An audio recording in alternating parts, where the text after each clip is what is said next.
everybody, I hope all are you doing well. This is Vani. Welcome back to my YouTube channel. So this is day 4 for the economic concept series and today's topic is forms of money. What are the different types of money? So now let's start with today's topic.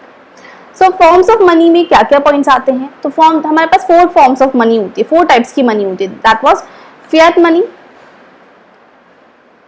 What is fiat money? क्या होता है? Fiduciary money. Next is full bodied money and next is credit money. तो ये different forms of money है. So ये आज हम discuss करने वाले हैं. So now let's start with the first topic, that is fiat and fiduciary money. तो fiat और fiduciary money क्या होती है? So now let's start. तो अगर हम बात करें fiat money की, तो fiat money क्या है?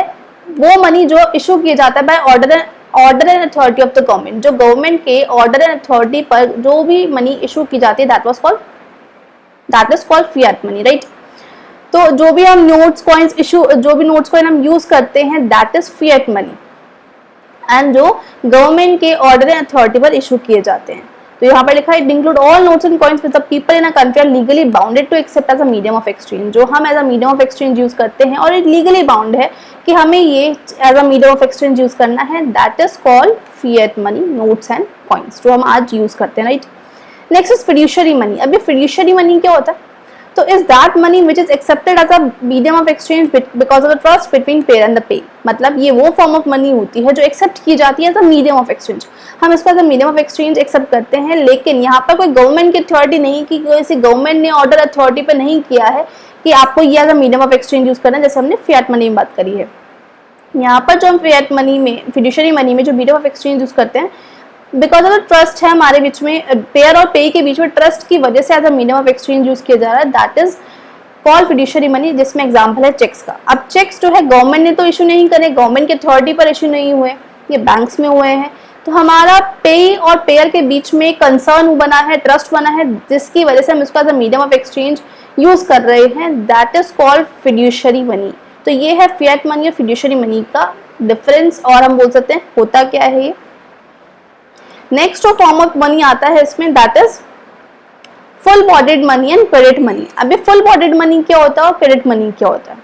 तो फुल बॉडीड मनी क्या है? It refers to money in terms of coins whose commodity value is equal to the money value when they are issued. मतलब वो मनी जिसमें कमोडिटी वैल्यू जो है वो इक्वल है किसके? उसके मनी वैल्यू के. अभी कमोडिटी वैल्यू का मतलब क्या है और मनी वैल्यू का मतलब क्या है? अब देखो, सपोज एक सिल्वर कॉइन है, या फिर हम नॉर्मल बात कर लेते हैं, नॉर्मल जो आज के अलॉय कॉइन्स यूज करते हैं.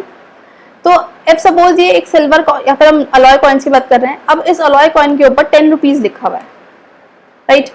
अब जब इस अलॉय कॉइन को मेल्ट कराएंगे तो ये जो जिस मटेरियल से ये चीज बनी हुई है, ये जो कॉइन जिस मटेरियल से बना हुआ है, अलॉय से बना हुआ है, तो ये अलॉय का मतलब क्या है?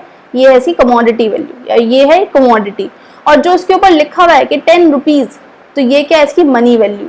तो जब मैं इस मेटल को मेल्ट कराती हूँ तो इसकी कमोडिटी वैल्यू क्या बन के आती है? जो कमोडिटी वैल्यू निकलती है, मतलब पिघलवा कर, मेल्ट करवा कर जो इसमें से मुझे पैसे मिलते हैं अगर, तो वो भी मुझे 10 रुपीज ही मिल रहा है, राइट.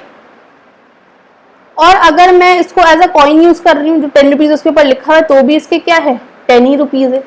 तो यही होता है. तो फुल बॉडीड मनी में क्या है? अगर मैं मेल्ट कराती हूँ, जो उसकी कमोडिटी की वैल्यू है, मेल्ट कराकर भी उसकी 10 रुपए ही वैल्यू आ रही है, और जो उसके ऊपर रुपीज लिखे हुए 10, वो भी 10 ही रुपीज का है. तो जो कमोडिटी वैल्यू है, जिस चीज से वो बना हुआ है, उसकी जो वैल्यू है वो इक्वल है उसकी मनी वैल्यू के, जो उसके ऊपर लिखा हुआ है. तो इसको ये हम बोलते हैं फुल बॉडीड मनी, जो कि ये मोस्ट ऑफ टाइम जो ब्रिटिश पीरियड में यूज किया जाता था. जैसे कि वहां पर तब क्या होता था, सिल्वर गोल्ड के कॉइन्स होते थे, ठीक है. जो कमोडिटी वैल्यू थी कॉइन की, वो इक्वल टू होती थी उसकी मनी वैल्यू के at the time of its issuing. जिस टाइम पर वो इशू किए जा रहे हैं, उस टाइम पर जो कमोडिटी वैल्यू है वो मनी वैल्यू के इक्वल है, और द मार्केट वैल्यू जो सिल्वर की जो उसके अंदर कंटेन्ड है वो भी इक्वल टू 1 है. मतलब एक सिल्वर कॉइन है, उस सिल्वर कॉइन के ऊपर 1 रुपीज लिखा हुआ है, तो 1 रुपीज का वो कॉइन हुआ. अगर मैं उसको सिल्वर को मेल्ट करवा दूं, तब भी मुझे 1 ही रुपीज मिलेगा उसको मेल्ट करवा कर, क्योंकि उसकी कमोडिटी की वैल्यू भी 1 ही रुपीज आ रही है. That is full bodied money. तो अगर ऐसा होता है, अगर ऐसा हुआ कि जो उसकी कमोडिटी वैल्यू, सपोज ये सिल्वर कॉइन है, अब उसके ऊपर लिखा तो 1 रुपीज है, और उसकी जो कमोडिटी वैल्यू, अगर मैं मेल्ट कराते तो मुझे ज्यादा पैसे मिल रहे हैं, वो मुझे 10 रुपए मिल रहे हैं, तो लोग क्या करेंगे उस टाइम पर? लोग उसको 1 रुपीज की तरह यूज थोड़ी करेंगे. लोग क्या करेंगे? ज्वेलर के पास जाएंगे, उसको मेल्ट कराएंगे, उसके बाद उसको मेल्ट करके जो पैसा आएगा उसके थ्रू यूज करेंगे. तो ये वाली चीज़ है। तो यहाँ पे फुल बॉडीड मनी क्या हुआ, और ऐसा अगर होने लगे तो money as a medium of exchange use कैसे कर पाएंगे।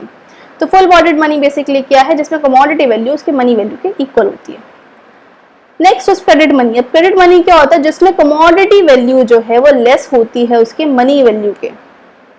कि मतलब जैसे अलॉय मेटल जो आज के टाइम में हम यूज करते हैं, जो कमोडिटी वैल्यू है, अगर मैं उसको मेल्ट कराती हूँ, सपोज 10 रुपीज का कॉइन है, अब ये जो मटेरियल किससे बना हुआ है, अलॉय मेटल से।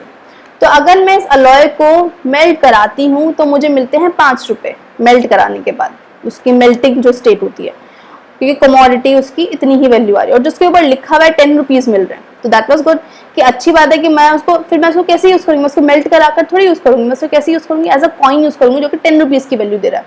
तो आज के टाइम में जब हम यूज करते हैं वो कौन सी चीज यूज करते हैं, क्रेडिट मनी को यूज करते हैं, क्योंकि ये वो मनी वैल्यू है जिसमें कमोडिटी वैल्यू कम होती है उसकी मनी वैल्यू से। What is the market value of the metal that the rupee coin is made of India. जो हमारे इंडिया में कॉइन बनता है उसकी मार्केट वैल्यू क्या है, उसकी मार्केट वैल्यू ज्यादा है as compare to its commodity value, obviously much lower है उसकी मनी वैल्यू से।